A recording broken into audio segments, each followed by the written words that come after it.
Stand by for broadcast. You're listening to Inside Air, a behind-the-wire view of the Royal Air Force, its people, technology and operations.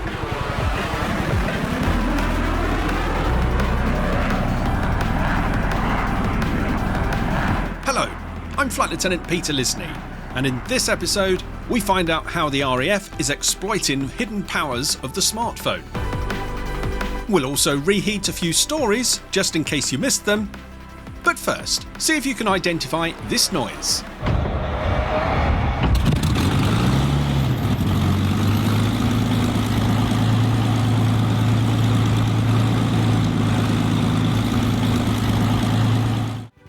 Now, one of the most talked about sessions at the Astra Technology Exposure Day set out how mobile technologies will revolutionise workflows.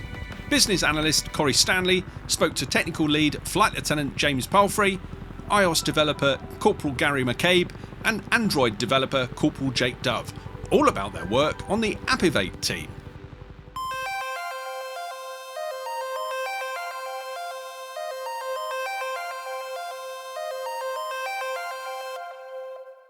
Us being serving members of the Air Force, it gives us that ability to get into all those little nooks and crannies that perhaps other people can't get into. We've also got the less well-known side of the technology, which is LiDAR, light detection and ranging, and gyroscopes. Suddenly they can start doing that RAF fitness test, say in their back garden, or a sports field, or anything local to them. The Astra Appivate team is a joint Astra digital optimization and MARIM software delivery team that focuses on professional, rapid and agile delivery of mobile applications for the RAF.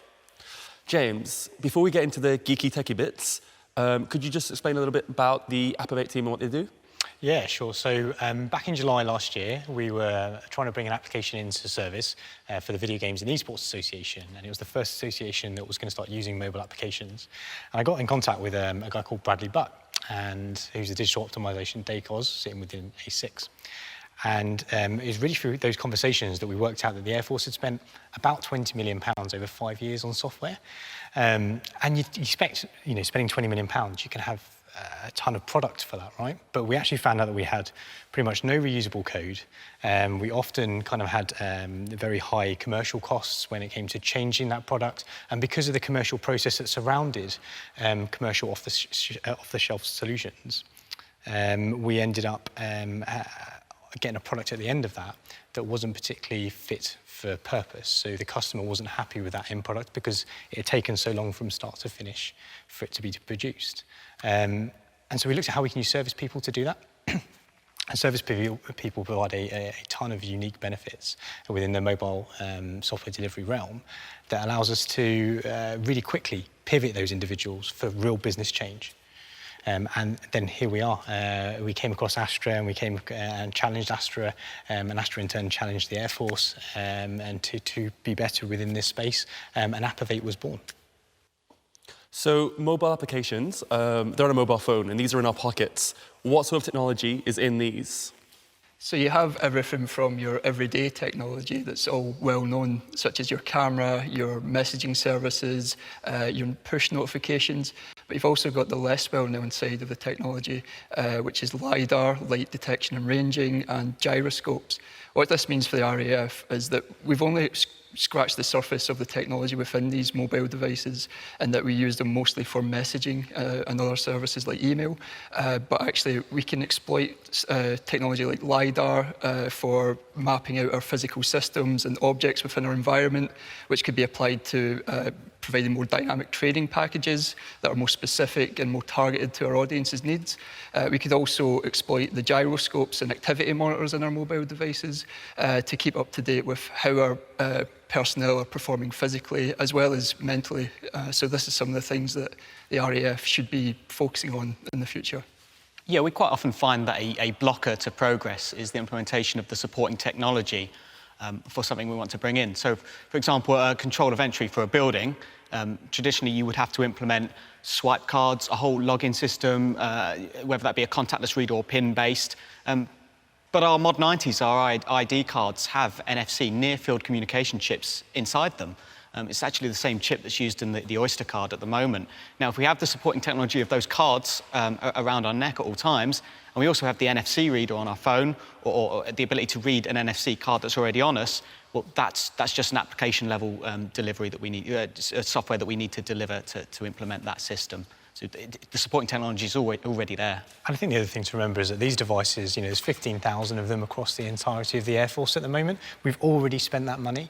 It's already in people's pockets. All we're trying to do is capitalise on that investment and use that investment really to get rid of business process and challenge, some of those operational contexts to provide some really quick decision-making and inform that decision-making in a better and more user-centric way.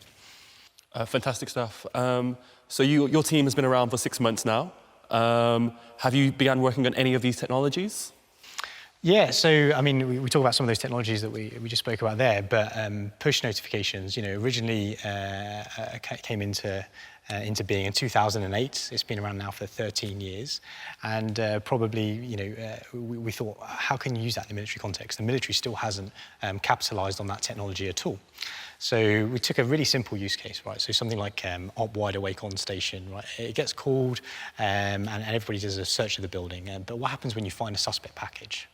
Now, what we were able to do using push notifications was to make a technical demo, and this means that it's nowhere near production ready, but it was a demonstration of the technology, and we were able to display a notification to the user when the suspect package had been found, and really quickly in one screen provide them with information on where their rendezvous point was, what's the safe exit point for them to leave the premises on, where they are, and where the suspect package is. And that's great for the user, right? But what's the so what for the business? Well, we added two additional functions on the same screen that then allowed us to, report safe or report that they need help. And, you take that really simple context.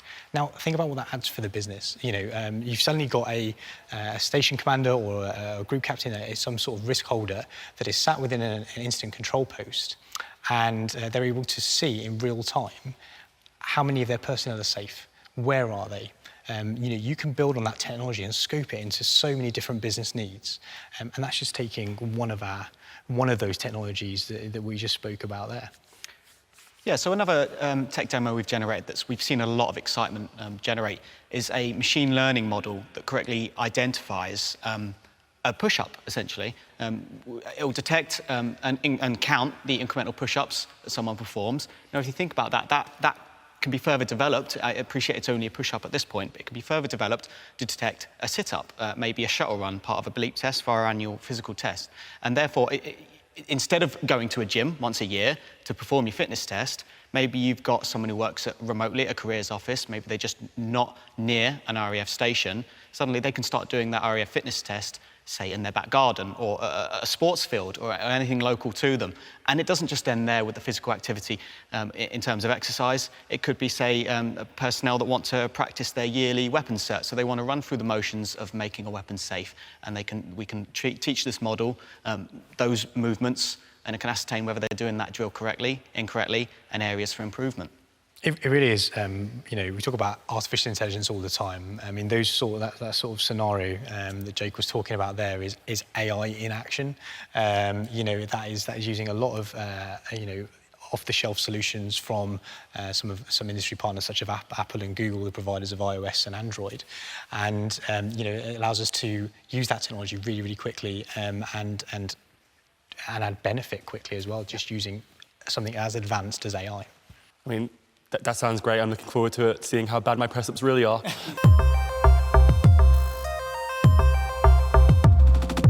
You mentioned before about the ID cards. I didn't know whether you wanted to go into a little bit more detail about that. It sounded really interesting. Yeah, so what we did is we took some of that artificial intelligence that Jake was talking about there, and we, again, pivoted that towards a military context. And so we looked at how we could use optical character recognition to scan an ID card and read all the data, check where that person is meant to be on camp or not, and then inform the user. That's done via augmented reality. You can display that in a number of different ways, though, right? Yeah, I guess what's really interesting as well is how we build up trust in our AI systems, how we actually start exploiting them for the areas that they excel in, which is data analysis and finding out patterns that humans just can't recognise. So that's got the potential to move us forward in the right direction and move into areas that are still very much unexplored. Yeah, at this point, it's there to inform the decision of, say, in this case, the security personnel. So say a staffer it belongs to a PSF team or an iHub, and they're in an aircraft hangar, and when that ID card is scanned, the characters that are displayed inform the security personnel that they're not where they typically work. It's there to inform the decision of the security personnel. It's not making that decision for them. So we know about some initiatives such as the J-Hub coding scheme, which has helped to develop a coding skill set within the RAF. How does Appovate tie into that? So I was one of the members that helped kickstart the J-Hub coding scheme along with Flight Lieutenant James Coote. The overall goal for that scheme was to introduce people to coding and dispel some of the rumours that it was only the super smart, super educated individuals that could actually operate in this area. The scheme's been a great success and we've had loads of different ideas come out of it as a result of that. What Appovate aims to do is be a wraparound, a professional wraparound for the graduates of that scheme. So if you're an individual that has completed the scheme and you've developed a tool, we want to work alongside you to teach you about principles of software design, test-driven development, continuous integration and deployment. We want to take your application that might be deployed to 30 users and then scale that up to 30,000 users. We want to show you how that's possible and we want to work with you. A lot of the questions that also came out of the scheme were, where can I use these skills? And Appovate is hoping to be the answer to that. I mean, the idea here is that, we grow and scale those people. So they come into us as a junior developer, and the skill sets that the J-Hub coding scheme has built for them, with obviously their ability to go and self-learn and have that self-drive and that self-belief that they can do this. And then what we tend to do is mentor them and develop them through. What we'd like to do is mentor and develop them through so that when they come out, they're what we call a full-stack developer and somebody that is able to develop not only what you'd see traditionally in your hand when you interact with any application, but also all the stuff that happens in the background. Some popular apps, social media apps, for instance, there is a reason that it can link the fact that you've said a certain keyword with your friends, and then you've got ads on your phone, and that all happens in what we would call the back end, or in the database layer, in the data layer. And I'm happy that being smart isn't a prerequisite. But moving away from the developers, how do we keep it user-centered and user-focused? So this process all starts when somebody has a great idea, and we take that great idea and we take it through a pre-discovery. And during that pre-discovery, we ask them 3 questions. So what's the problem, who are their users, and what's the goal? And I think off the back of that, we get a really good feel, right, for what the business need is. When we get into discovery, and however long that period takes, we then really delve into what does that user want? What's going to make it? What's going to make them want to come to the app? And so, you talk about that push notification piece that we demonstrated earlier, right? That's great for the business. Why would the user want to have a Royal Air Force app on their phone? What does it give back to them? And so, there's a number of different ways that we... Yeah. To kind of answer the question of how we might do that, we've got a variety of methods. So one of these is interviews with users, so face-to-face interview with users who is working in that environment. We want to talk to them, understand their pain points, understand what their needs are, understand the types of shortcuts they might take. This gives us some information into how they operate within their system, but it doesn't provide us with the whole picture of how they might be working. So to add on to the interviews, we also like to observe them within their physical environment. We want to see them perform aspects of their job, what shortcuts are they taking, and then ask them about these shortcuts. Are they aware they're making these shortcuts? Because they might just be oblivious. This might be something that they do day in, day out, just because the process is bad. So this is all the information that we want to collate and take in, and then provide an application that might solve that. Yeah, and us being serving members of the Air Force, it gives us that ability to get into all those little nooks and crannies that perhaps other people can't get into. So, we look at some of the applications that we have coming up. were able to get onto the back of Voyager aircraft and helicopters and all sorts, really to really understand what that looks like a day in the life of. Yeah, it's not just about coding, it's about the people and about the process as well. We've got to cover all aspects of that. It's funny, I mean, we actually have a saying within the team, it's about 60% problem solving and the other 40% is coding. And so, yeah, I think that rings true with everything. So say I'm a member of the Air Force and I have a great idea for an app. How do I start getting it developed? Come and talk to us. We're free to consult with, and so that's again another benefit of the team. But actually, we need a few things from you. We've done that whole pre-discovery, before we get into the discovery piece, as much as we try to be free, and we are as free as much as we can be. We need a few things. So we need a group captain level kind of stakeholder, somebody that understands it's going to be advocate for it. We want somebody to go out there and actually sell the app to the users and to the business area. And I think the other side to that is that we need a bit of money behind it. We can't fund absolutely everything. So some of the database costs and the maintenance costs and stuff like that. Once you've done that, I mean, the world's our oyster, really. So, we come and plan it with you. We engage with you at every step, at the end of every sprint period. And so you get a real quick turnaround, not only seeing that product being built from zero to hero, but being able to change it and change the course of that application as we go through. We also ask that anyone that approaches and asks us to buy into their product, we also ask them to buy in as well. So if you have an idea, then we want to take you along with the journey. We want you to commit quite a big portion of your time to speaking with us and engaging with us to make sure we are actually hitting the mark with what your product needs are. Yeah, it might be that during that pre-discovery week, we find out that a mobile application isn't the best solution for that particular problem that you have. It might be that you need a web application, or it's better suited to a low-code solution, and we've got the right contacts, so we can signpost you to the correct people that can make that happen for you.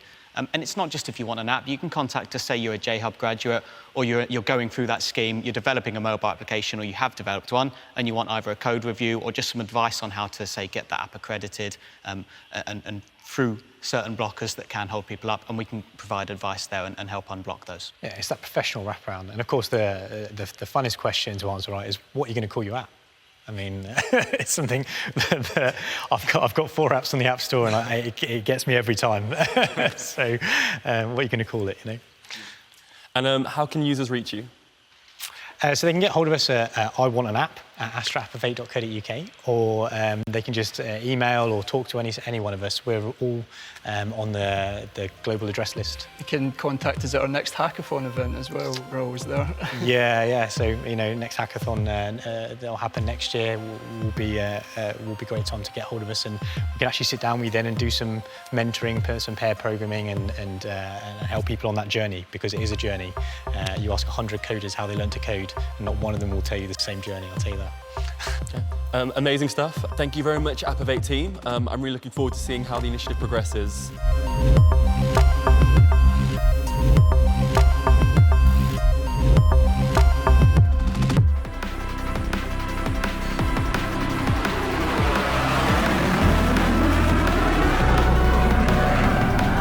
With a look back at some recent news stories from the RAF, I'm SAC Victoria Andrews. The Royal Air Force has conducted a successful airstrike against Daesh targets in Iraq, supporting the Iraqi security forces on the ground there.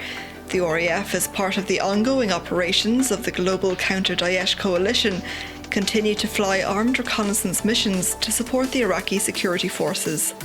British forces in the South Atlantic Islands, alongside British international helicopters, have undertaken a search and rescue exercise off the coast of the Falkland Islands. Reporting from the Falklands, Exercise Controller Flying Officer Guy Spence said how the exercise was all about testing our ability to respond to a maritime search and rescue scenario. We used the A400M to help locate the vessel in distress alongside the search and rescue AW189 helicopter to go in and rescue the casualty on board. The exercise hopefully demonstrates the capability and the interoperability of these assets so that they could be used together as they would be in a real-life, real-time scenario. And finally, Air Force personnel and platforms are set to feature on the big screen, with special access granted to key assets and personnel at RAF Brize Norton in the latest 007 film, No Time to Die. The Oxfordshire station was used as a backdrop in the new James Bond film, standing in for a NATO airbase in Norway, where Bond joins MI6 allies and later boards a C-17 Globemaster. Ben Wishaw, who plays Q, describes working alongside the RAF. That was my favourite day of the shoot, actually, because I thought we'd just be recreating that in a studio, but to actually be there, it was really thrilling. The scale, the size, and just the smell and the fact that it was real. For more news and video content, follow RAF social channels. This is Reheat on Inside Air.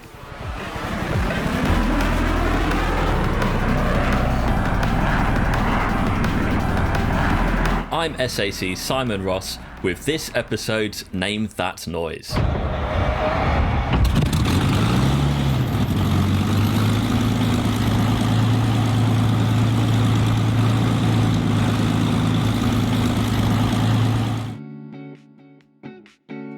That was the sound of a Battle of Britain memorial flight, Hawker Hurricane.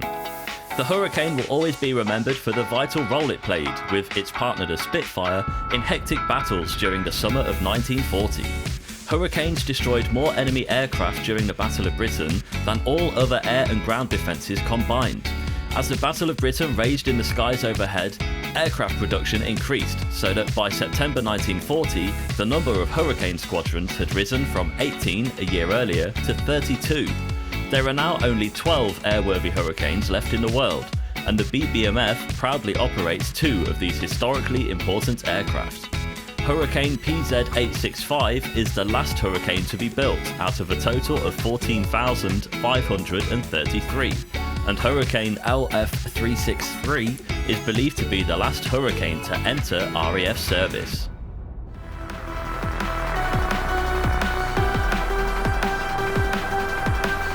That's all for this episode of Inside Air. Please give us a review and subscribe on your favourite podcast app, and join us again soon. You've been listening to Inside Air, a behind-the-wire view of the Royal Air Force, its people, technology and operations. If you're serving in the RAF and have a story for us, please speak to your unit media and communications officer. Inside Air is written and produced for the Royal Air Force by RAF Media Reserves.